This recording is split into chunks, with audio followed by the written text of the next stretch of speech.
Pemirsa iNews TV, program Cahaya Kolbu yang dirahmati Allah Subhanahu wa Ta'ala, kembali bersama kami, bersama Ustadz kita, Ustadz Aslam Abu Hanifah dari Pusdai Provinsi Kalimantan Timur.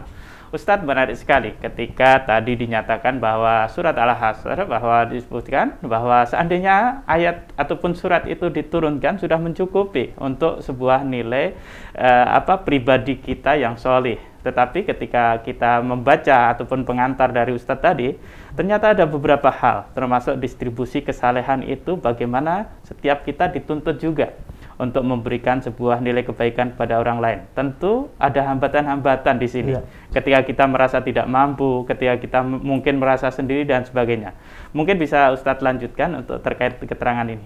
Ya, baik ya. Nah, begini, kadang-kadang kenapa seseorang itu enggan untuk mengambil peran sebagai muslih tadi, orang yang mendistribusikan kesolehan, atau bahasa lebih ininya mereka menjadi dai, karena mereka menganggap dai bukan kapasitas saya. Bahkan sebagian menganggap bahwa dai itu ya tugasnya ustadz lah, tugasnya kiai, tugasnya ulama. Nah, padahal sesungguhnya dakwah ini adalah tanggung jawab kita semua. Nah, cuma kita harus bedakan dakwah dengan ceramah. Nah, sekarang ini kan kita dakwah itu identik dengan ceramah. Makanya saya kemudian ketika menjelaskan kepada anak-anak muda binaan kita itu selalu membagi menjadi 3. Ada dai, ada mubalik, ada ulama. Dai ini sesungguhnya siapapun kita itu bertanggung jawab. Itu kewajiban kita. Tapi tidak mesti ceramah. Misalnya teman-teman yang punya komunitas, dia memberikan sarana untuk komunitasnya mengajak kepada kebaikan, itu juga dai. Mereka yang punya kemampuan, anak-anak muda sekarang, anak-anak milenial misalnya, punya kecepatan di dalam media sosial, kemudian di dunia digital, itu dakwah mereka juga luar biasa di situ. Artinya apapun ya bisa kita lakukan ya dengan kemampuan yang kita miliki. Bahkan saya dulu goyan sama teman-teman itu, saya bilang, kamu bisanya apa? Saya cuma bisa ngebut-ngebutan, Ustaz. Saya bilang cocok jadi seksi transportasi jemput Ustadz yang suka terlambat. Nah, saya sukanya cuma makan, Ustaz. Nah, cocok seksi konsumsi, cari makanan ya di mana yang murah, enak, tapi banyak gitu ya. Artinya semua ada. Nah, itu kalau dai. Kalau mau balik, ini penyampai pesan-pesan agama. Mungkin mereka yang sudah punya kemampuan komunikasi yang bagus, mungkin pemahaman ilmu agama yang cukup, mereka tampil sebagai mubalik. Tapi ingat, mubalik juga bukan ulama.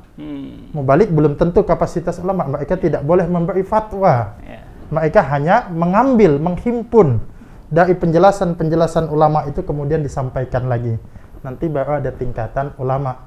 Mereka lah menjawab persoalan-persoalan umat ini dengan fatwa-fatwa mereka, dengan kapasitas ilmu yang mereka miliki. Artinya tidak ada alasan kita untuk tidak berbuat baik.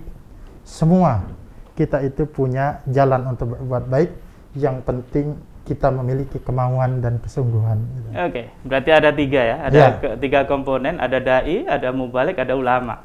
Bagaimana kira-kira sinergi di sini? Terkadang kita, mohon maaf, kadang di masyarakat terjadi juga ada gesekan-gesekan mungkin antar dai, mubalik dan sebagainya. Apalagi di masa pandemi Covid ini, tentu hambatan ketika harus bertatap muka dengan umat ini sangat terbatasi. Mungkin ada strategi-strategi untuk mewujudkan kesalehan sosial di masa pandemi seperti saat ini. Kalau saya memahami kerja dakwah ini bukan kerja individu. Sebab sangat terbatas sekali kalau kita hanya maknakan sebagai kerja individu. Makanya kalau kita melihat ayatnya kan, wal takum minkum ummatu yad'una ilal khair. Hendaklah ada segolongan umat di antara kamu yang mengajak, yang berdakwah kepada kebaikan. Artinya ini segolongan umat.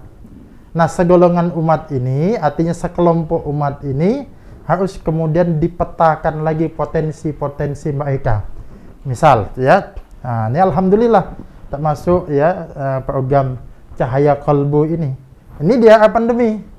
Kita susah. Kalaupun di masjid ada pengajian sebagian, saya masih di sebagian masjid tetap dengan protokol kesehatan, tapi juga tidak semaksimal dulu. Nah, mungkin sinergi dengan acara-acara semacam ini, mungkin pesan itu bisa tersampaikan kemudian lebih luas lagi ya. Kan begitu juga yang punya media, kalau tidak ada Mubaliknya tidak ada ulamanya juga susah menyusun kegiatan-kegiatan keislaman semacam ini. Artinya sinergi itu bahkan menurut saya di era pandemi ini justru harus menguatkan, dan justru bukan ajangnya untuk kemudian saling menyalahkan. Kan pepatah lama mengingatkan kepada kita lebih baik menyalakan lilin ketimbang mencaci kegelapan. Ya, memang kita menghadapi masalah, tapi harusnya solusi apa? Ya, apalagi orang Indonesia saya yakin kok baik, rajin berbagi. Kita buktinya kan kalau di masa pandemi banyak yang berbagi hidup susah, tapi insya Allah dengan sinergi bersama kita bisa melalui ini. Insya Allah, ketika kita menjadikan pandemi ini bukan alasan lagi untuk kita tidak bisa menyampaikan. Kembali ke poin tadi, ketika nanti sudah distribusi tentang sebuah kebaikan, mengajak kepada kebaikan, kemudian yang keempat tadi ada kesabaran. Kondisi hari ini, kesabaran apa yang harus dipunyai, terutama oleh dai-dai, para pemula-pemula yang juga ingin berkontribusi di dalam kebaikan. Baik ya, nah betul. Justru kalau saya ini berdasarkan pengalaman, kesabaran itu kan ujian itu ada dua. Ada ujian yang sifatnya eksternal dari luar diri kita, dan ada ujian yang sifatnya adalah internal. Justru berdasarkan pengalaman, ujian-ujian yang sifatnya eksternal itu kita lebih kuat menghadapi. Misalnya tanda kutip kalau ada ancaman dari musuh, atau kalau dalam konteks dakwah medan yang sulit, kita lebih mudah untuk menaklukkan itu, lebih mudah untuk melewati itu, ujian-ujian kesulitan itu. Tapi justru yang susah itu adalah ujian yang sifatnya internal. Pertama, terutama anak-anak muda, generasi muda, pertama istiqomah. Ya, karena kadang-kadang kalau sudah di dalam dunia dakwah ini, mungkin dia di 3 bulan pertama, tahun pertama masih semangat, tapi nanti menemukan kejenuhan. Ya, kok begini-begini saja, apalagi kalau dia berhadapan dengan masalah-masalah lain, entah masalah di studinya, masalah di rumah tangganya, lain sebagainya. Itu satu yang kemudian istiqomah. Yang kedua adalah keikhlasan. Nah, kadang-kadang kita di dalam dakwah tadi kerja bersama, ya, ini kan ujiannya masing-masing. Kalau ada 10 orang, 10 kepala, isinya juga 10 kepala yang berbeda. Nah, keikhlasan kita lapang dada juga diuji di sini, ya, diuji di sini. Kemudian setelah itu lagi adalah, ya, kita tidak ini hasad ini, ya, jangan menghilangkan rasa hasad, hanya ingin kemudian tampil, ya, kemudian tidak senang, malah justru seharusnya kalau ada teman kita yang berkompeten, kita doronglah dia, bukankah kemajuan dia, kebaikan dia ini sama-sama untuk kebaikan Islam. Jadi yang harus ini adalah menguatkan ujian-ujian yang datang dari internal kita. Nah, di antara acaranya mungkin adalah, kalau saya pribadi bentuk terapinya itu membaca kisah-kisah pejuang-pejuang terdahulu. Kenapa? Ujian yang kita hadapi saat ini itu tidak ada seberapanya dibandingkan dengan ujian orang-orang terdahulu, baik masa Nabi, masa sahabat, bahkan pejuang-pejuang kemerdekaan kita di Indonesia ini, figur-figur mereka, profil mereka sungguh profil yang luar biasa. Ketika kita membaca itu, sungguh kita bukan siapa-siapa, tapi ingin ikut ambil bagian dalam perjuangan ini. Oke, sangat luar biasa, Ustadz. Ikhlas, istiqomah, kemudian jangan hasad, menjadi menjadi bekal kita, terutama dai-dai muda, untuk bisa senantiasa ikut berbagi di dalam distribusi kita dalam kebaikan.